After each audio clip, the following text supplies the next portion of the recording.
Word is इंटेम्परेट।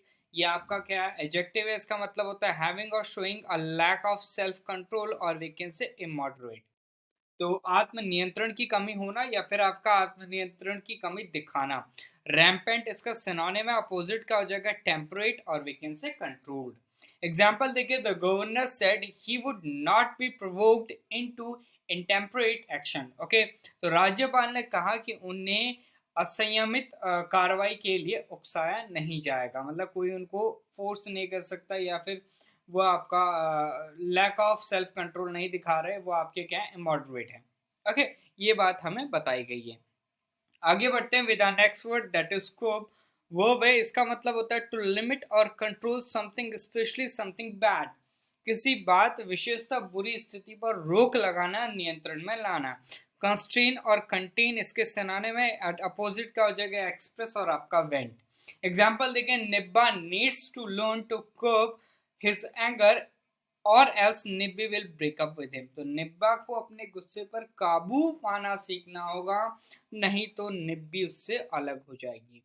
आगे बढ़ते हैं with next word and the word is vicarious. Okay, ये आपका क्या एडजेक्टिव है। इसका मतलब होता है फेल्ट और experienced by watching or reading about somebody else doing something rather than by doing it yourself। तो यानी आपका दूसरे व्यक्ति की उपलब्धि से प्रभावित, मतलब दूसरा क्या कर रहा है, कैसे कर रहा है, उसको देखकर उसको उससे प्रभावित होना, तो दैट इज विकेरियस।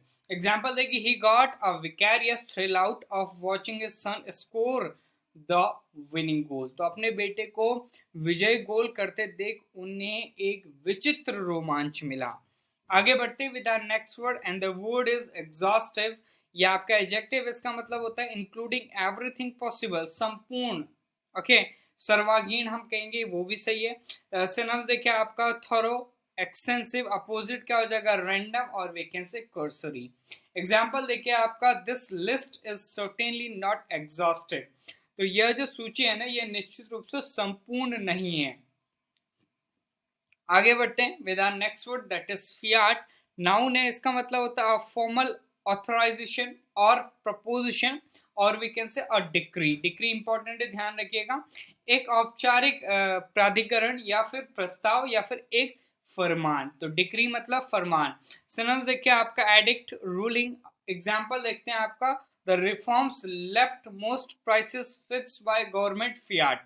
तो सुधारों के अधिकांश जो कीमतें हैं उनको सरकारी फिएट द्वारा तय किया है, मतलब सरकारी फरमान के द्वारा तय किया गया है। आगे बढ़ते हैं with our next word that is stroke. Verb है, इसका मतलब होता है to make people feel something more strongly, किसी प्रवृत्ति या फिर भाव आदि को बढ़ावा देना। सिनोनिम्स देखिए आपका ईगर, एविड, अपोजिट का हो जाएगा इनडिफरेंट और we can say casual. Example देखिए, we are really stoked about our new album. तो हम क्या है, वास्तव में अपने नए एल्बम के बारे में क्या है, बहुत उत्साहित है, मतलब कोई चीज है उसको ज्यादा स्ट्रॉन्ग तरीके से फील करना। आगे बढ़ते with our next word that is amend. Verb है, इसका मतलब होता है to change something slightly in order to make it better, बेहतर बनाने के लिए जरा सा सुधारना या फिर आपका संशोधित करना। सिनोनिम्स देखिए आपका इम्प्रूव्ड, इनहांस, अपोजिट का हो जाएगा विटिएटेड और we can say impaired. Example देखिए, MPs were urged to amend the law to prevent another oil tanker disaster. तो सांसदों ने एक और तेल टैंकर आपदा को रोकने के लिए कानून में संशोधन करने का आग्रह किया। आगे बढ़ते हैं with our next word that is muzzle. Verb है, इसका मतलब होता है टू स्टॉप अ पर्सन और organisation from expressing independent opinions, किसी व्यक्ति या संस्था को स्वतंत्र राय व्यक्त करने से रोकना।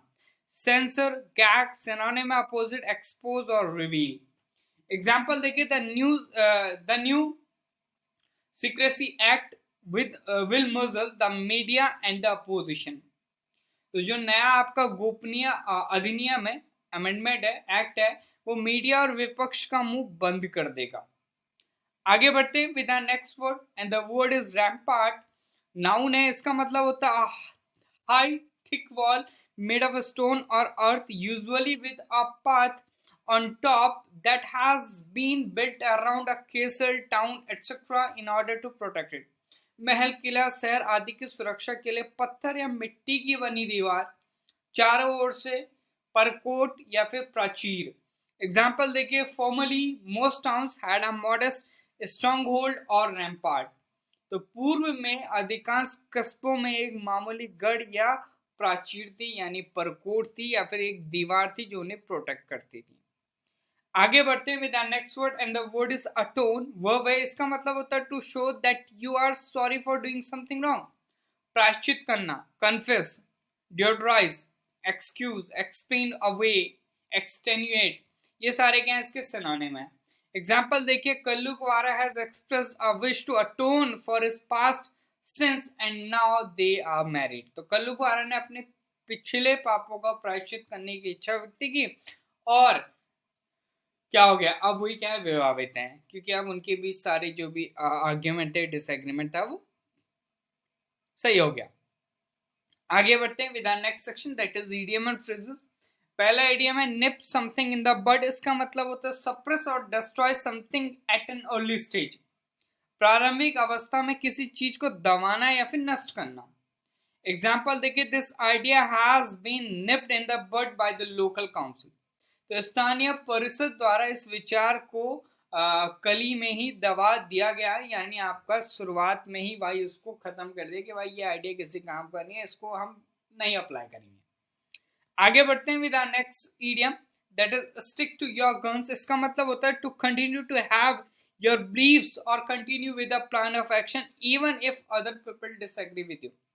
अपने विश्वासों को जारी रखना या कार्य योजना के साथ जारी रखना भले ही अन्य लोग आपसे सहमत नहीं हो या फिर असहमत हो।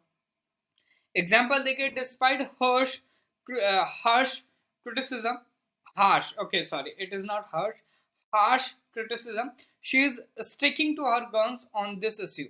तो कठोर आलोचना के बावजूद भी वह इस मुद्दे पर अपनी बात पर अड़ी हुई थी। आगे बढ़ते हैं with next word, next idiom, that is eat humble pie. इसका मतलब होता है मेक अ हम्बल अपॉलॉजी और एक्सेप्ट ह्यूमिलिएशन। विनम्र क्षमा याचना करे और वे से अपमान स्वीकार करना, दैट इज ईट हम्बल पाई।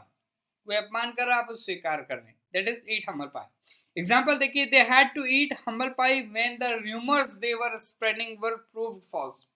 तो उनके द्वारा जो फैलाई गई खबरें थी ना, अफवाहें थी, वो झूठी साबित हुई ना, तो उनको क्या करना पड़ा, अपमान स्वीकार करना पड़ा कि भाई तुम लोग कैसे हो, तुम लोग झूठी अफवाह फैला रहे हो, इस तरीके से। नेक्स्ट जो आपका सेक्शन है वो आपका फ्रेजल वर्ब का। पहला फ्रेजल वर्ब आपका ड्राइव वर्ब है। इसका मतलब होता है टू कॉज और force someone to leave, especially by making a situation unpleasant और अनअट्रैक्टिव। विशेष रूप से अप्रिय या अनाकर्षक बनाना किसी सिचुएशन को और उसको बनाकर छोड़ने के लिए किसी को कारण या बल देना कि भाई तू चले या इसको छोड़ दे, ठीक है। हमने सिचुएशन ऐसी अनप्लीजेंट बना दी, अनअट्रैक्टिव बना दी और उससे क्या हो गया, दूसरे को छोड़ने पे हमने मजबूर करना है, that is drive away. Example देखिए, the stores high prices are driving away customers. तो स्टोर की जो ऊंची कीमतें हैं ना, वो ग्राहकों को दूर भगा रही है। अब कीमत बढ़ाएंगे तो भाई कौन लेगा। अगला जो फ्रेजल होगा आपका ड्रॉप बाय। इसका मतलब होता है मेक अ कैजुअल और informal visit to a person और प्लेस। किसी व्यक्ति या स्थान पर आकस्मिक और अनौपचारिक यात्रा करना। एग्जाम्पल देखिए, he dropped by the women's house to ask for money. तो वह रुपए मांगने के लिए महिला के घर गया। नेक्स्ट जो फ्रेजल होगा आपका ड्रॉप ऑफ। इसका मतलब होता है to fall into a light sleep, हल्की नींद में सो जाना। एग्जाम्पल देखिए, I dropped off in front of the television. तो मैं टेलीविजन के सामने हल्की नींद में सो ही गया भाई। नेक्स्ट जो सेक्शन है वो आपका वन वर्ड सब्स्टिट्यूशन का। पहला स्टेटमेंट देखते हैं, ऑफ और like an animal of the dog family. कुत्ते परिवार के जानवर की तरह, तो उसको हम कहते हैं केनाइन, एडजेक्टिव है। एग्जाम्पल देखिए, this vet specialises in canine pets. तो यह जो पशु चिकित्सक है ना, वो केनाइन पालतू जानवरों में माहिर है, मतलब कुत्ते के जैसे दिखने वाले जानवरों में। नेक्स्ट आपका स्टेटमेंट है, one of the 7 large land masses on the earth surface surrounded और मेनली सराउंडेड बाय सी। पृथ्वी की सतह पर 7 बड़े भूभागों में से एक या फिर चारों ओर से या मुख्य रूप से समुद्र से घिरा हुआ, तो दैट इज कंटिनेंट। एग्जाम्पल देखिए, driving on the continent is very difficult to driving in Britain. तो महाद्वीप पर गाड़ी चलाना ब्रिटेन में गाड़ी चलाने से बहुत अलग है. नेक्स्ट स्टेटमेंट है, a person who looks after something specially a museum और लाइब्रेरी एटसेट्रा. संग्रहालय, पुस्तकालय आदि का अभिरक्षक, प्रबंधक या फिर आपका देखभाल करने वाला व्यक्ति, तो उसको हम कहते हैं आपका custodian. He is the custodian of a museum. तो वह एक संग्रहालय का क्या था, संरक्षक. सो ये तो था आज का वोकैबुलरी सेशन. आई होप आप सभी ने एंजॉय करा होगा. सेशन को लाइक शेयर करना ना भूलें, चैनल को सब्सक्राइब कर लें. मिलते हैं इन द नेक्स्ट सेक्शन. तब तक के लिए जय हिंद, जय भारत.